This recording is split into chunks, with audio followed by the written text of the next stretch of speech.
Hi everybody, I'm Neil. I'm one of the developers here at Dice. I'm here to show you a new feature called Callback.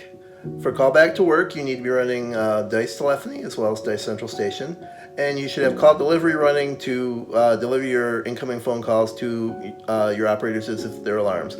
I'm going to go ahead and call into Central Station. And after 20 seconds, it's going to give me a message telling me if I don't want to wait on the line, I can have someone call me back. You can set your queues to be different times, so your service department could have one time, whereas your accounting department could have a different amount of time. That's up to you. You can define that. So we're going to get our call message here in a second. We appreciate your patience as we assist others. Tired of waiting? If you prefer, we can give you a call back as soon as a representative is available. We'll even save your spot in line. To utilize this option, press 1.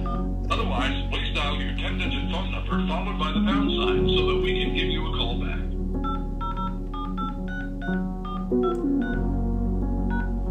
You entered 80078634223. If this is correct, press 1.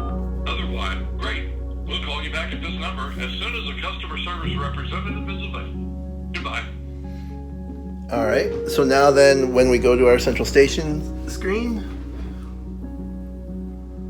you see we do have a call delivery. And I'm going to just go ahead and click on that.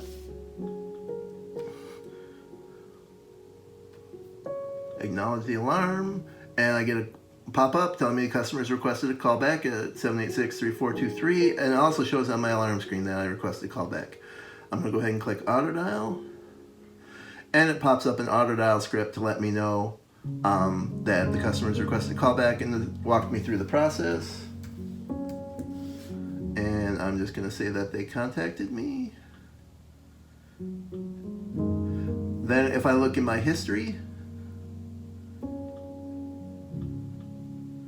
I can see that the customer requested a callback and that I called them and contacted them with a manual dial. All right, and for this to be running, you should be running Dice 41 version 1 and ask your customer care rep about it, and they'll can get you hooked up. Thanks.